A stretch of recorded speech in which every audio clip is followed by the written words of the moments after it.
Criminalul despre care vorbim astăzi a fost prins că a gătit creierul unui altui om cu unt, ca după să fie lăsat în libertate și să mai comită o altă crimă.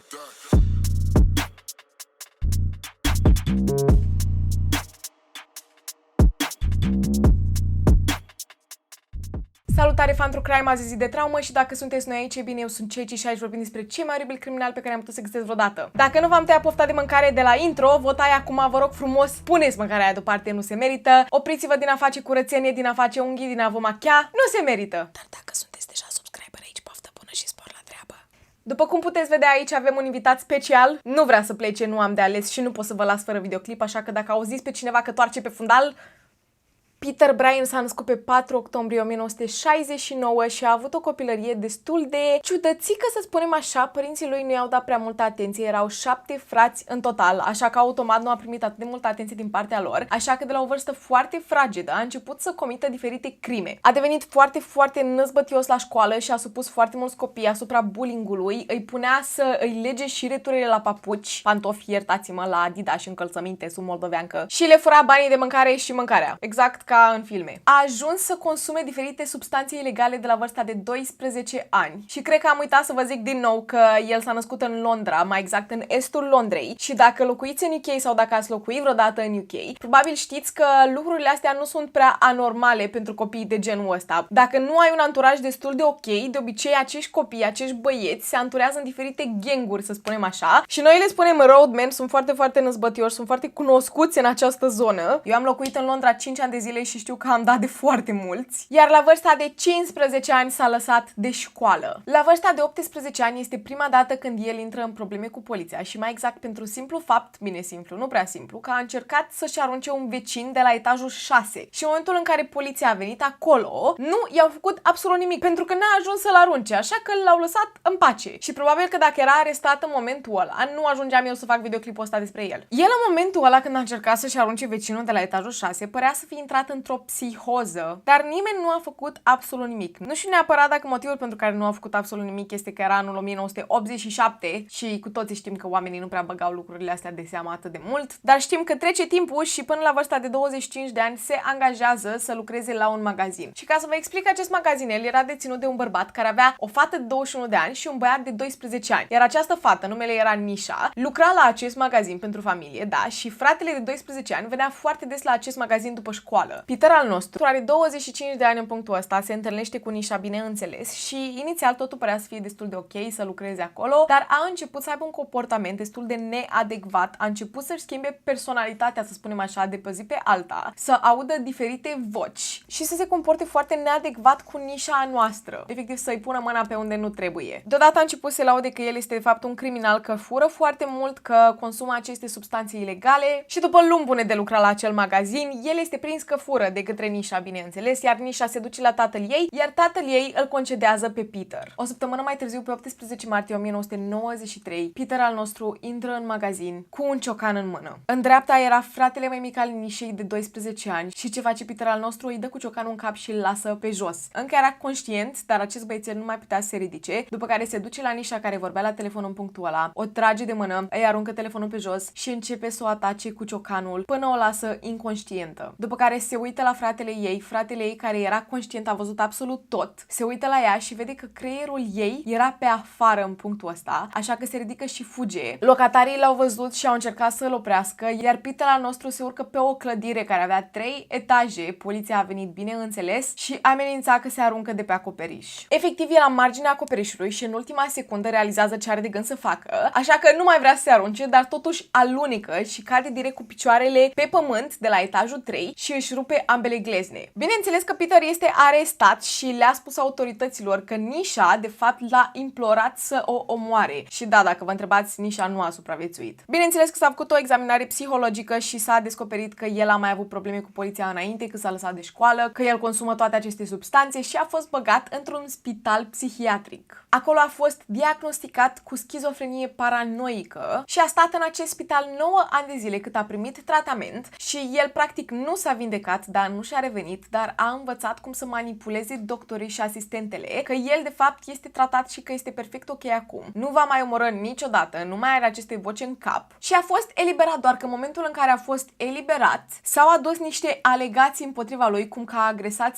o fată de 16 ani și în momentul ăsta era amenințat cu moartea de către familia fetei, așa că pentru siguranța lui Peter a fost băgat la un spital de psihiatrie de minimă siguranță, ceea ce înseamnă că poate să intre și să iasă oricând vrea el. Bine, asta atâta timp cât se raportează la un membru al serviciilor sociale. Și o să ne întoarcem la această idee mai târziu, dar trecem peste. Toată lumea crede că Peter este mai bine, da? Nu va mai omorâ, este ok, s-a vindecat, iar o lună mai târziu se împrietenește cu această femeie pe nume Nicola Newman. Și Nicola Newman la rândul ei folosea aceste substanțe, iar Peter a descoperit că ea este împreună cu un bărbat pe nume Brian Cherry. Și Brian al nostru era un bărbat foarte singuratic și foarte bun la suflet, de care foarte multă lume profita, inclusiv Nicola a noastră. De nicăieri, pe 17 februarie 2004, la o lună după ce Peter al nostru a fost transferat la acest spital de minimă securitate, se îndreaptă către casa lui Brian, dar se oprește mai întâi la magazin să cumpere un ciocan, o șurubelniță și un cuțit. Când a intrat în apartamentul lui Brian, nici măcar nu a stat pe gânduri că l-a lovit direct în cap cu ciocanul. Și după ce a căzut pe jos, a început să îl taie în bucăți, încetul cu încetul. Știu că o să fie destul de grafic, dar practic. A început să îl taie la toate încheieturile și pentru că avea doar acest cuțitaș la el, a trebuit să rupă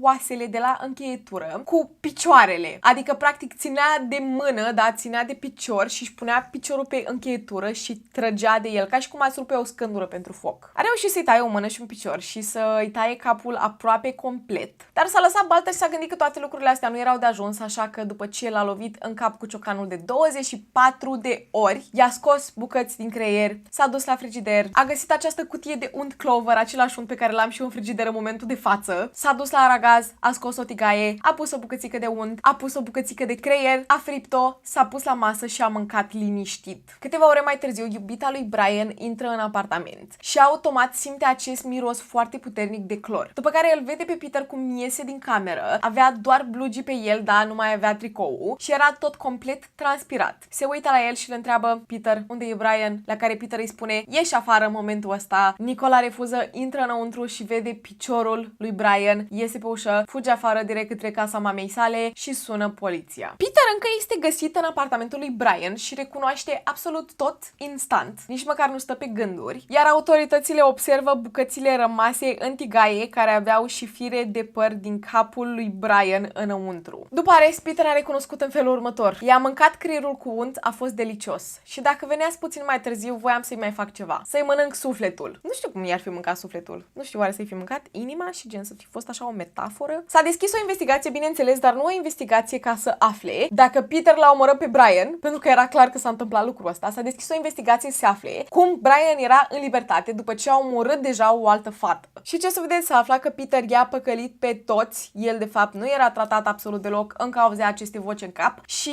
persoana de la serviciile sociale la care Peter trebuia să se raporteze nu a mai lucrat niciodată cu persoane bolnave psihic. Deci, practic, era numai vina sistemului. Nu era vina lui Peter, pentru că Peter nici măcar nu trebuia să fie în libertate în punctul ăla. Cât a stat în arest și și-a așteptat procesul, le-a spus gărzilor din închisoare că el încă vrea să o moare și i-a spus unuia dintre ei că vrea să-i mănânce nasul. Așa, foarte random. Da, ok. În 2004, el a fost trimis la spitalul psihiatric Broadmoor de maximă securitate, despre care am vorbit și episodul trecut, unde a fost închis Robert Maudsley, și acolo Peter al nostru l-a întâlnit pe Richard Loudwell, care Richard al nostru avea 59 de ani și a fost închis acolo cât își aștepta procesul pentru că a omorât o altă femeie de 82 de ani. Richard era extrem de urât de toată lumea de acolo, inclusiv de Peter. Pe 25 aprilie 2005, 3 oameni care lucrau la acel spital au două bubuituri puternice din bucătărie și când ajung acolo îl văd pe Richard pe jos, era plin de sânge și la gât era strâns cu șnurul de la pantalonii lui Peter. Avea foarte multe răni la cap și a fost trimis la spital, iar Peter, bineînțeles că a fost arestat și a spus în felul următor: vedeți, eu am aceste impulsuri și știam că vreau să-l omor din prima. Richard oricum arăta de parcă mai avea puțin și murea. Iar dacă nu veneați voi, aș fi avut o masă copioasă, dar nu am avut nici timp, nici uneltele necesare. Și când a fost întrebat dacă îi se pare normal să mănânce oameni, a spus în felul următor. Bineînțeles, chestia asta există de secole. Dacă aș fi avut timp, m-aș fi dus pe stradă să găsesc pe cineva mai mare. Știți, așa, ca o provocare. Richard a murit la o lună jumate după ce a fost internat la spital de la probleme neurologice, cauzate de către Peter, bineînțeles. Iar pe 15 martie 2005 a început procesul. Peter era atât de violent încât a trebuit să fie sedat la proces, pentru că efectiv voia să atace pe toată lumea. A fost trimis înapoi la spitalul Broadmoor de maximă securitate pentru tot restul vieții sale și bineînțeles că i s-a mai făcut o altă examinare, iar Peter i-a spus doctorului: arăți de parcă creierul tău e foarte delicios. Ești destul de slab. Cred că aș putea să te atac. Doctorul a spus că acesta este cel mai periculos om de care a dat în viața lui și tot UK-ul se teme de el. În 2006 s-au schimbat niște legi și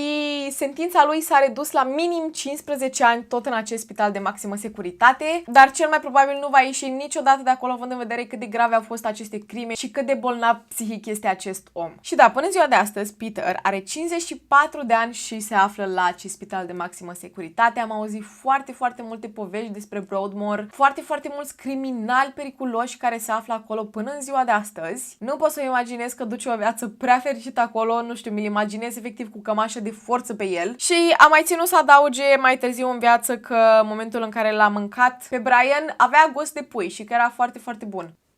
Din câte știu eu, carnea de om are gust de porc, așa am auzit, da, din toate cazurile pe care le-am făcut. Trecem peste acest lucru, atât a fost acest caz. Sunt tare curioasă dacă ați auzit de el. Eu n-am mai auzit niciodată. Am auzit de el de la episodul trecut când am făcut despre Robert Maudsley. Mi se pare efectiv teribil ceea ce s-a întâmplat. 3 oameni diferiți au murit de pe mâna lui doar pentru simplu fapt că sistemul nu și-a dat silința să îl țină închis pe acest om, pentru că este foarte clar că este bolnav mental, da, are probleme, schizofrenie paranoică, toate lucrurile astea, nu ne jucăm cu ele, bineînțeles. Dacă ați mai văzut alte cazuri de pe canalul ăsta, probabil știți că foarte multe persoane au ajuns să comită niște crime oribile după ce au trecut prin niște experiențe traumatizante. Și da, e vina sistemului, îmi pare rău, chiar e vina sistemului. Înțeleg că Peter este un om foarte periculos și că merită să stea închis și toate cele, dar dacă sistemul își făcea treaba, nu se ajungea până în punctul ăsta. Dar da, sunt tare curioasă dacă ați auzit până acum de acest caz și dacă ați auzit și a stat aici doar pentru fața mea. Apreciez din suflet, mulțumesc frumos. Lăsați-vă părerile în comentarii la adresa acestui caz, sunt tare curioasă și puteți să-mi lăsați și alți criminali despre care vreți să vorbesc pe acest canal, să știți că mă ajută enorm de mult. Nu uitați să lăsați un like, com, share, tot ce zice la finalul unui videoclip de pe YouTube, era zic TikTok, ca să mă ajutați să creștem acest canal și să pot să postez din ce în ce mai des. Vă anunț de pe acum că videoclipurile mele nu sunt monetizate în totalitate, așa că cele limitate nu apar pe feed-urile oamenilor la YouTube. Nu uitați să veniți pe Instagram, TikTok și Twitch, unde intrăm săptămânal live și vorbim despre cazuri românești. Vă anunț la mine pe Instagram când intrăm. Vreau să mulțumesc în special membrilor acestui canal care mă susțin și în felul ăsta să știți că apreciez din suflet. Acolo aveți videoclipurile în avans și alte story time-uri din viața mea personală.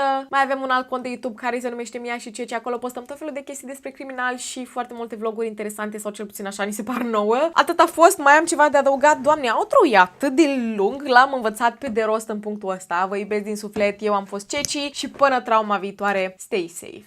Doamne, atât de greu a fost de filmat acest videoclip, n-aveți idee. Foarte greu. De ce? De ce?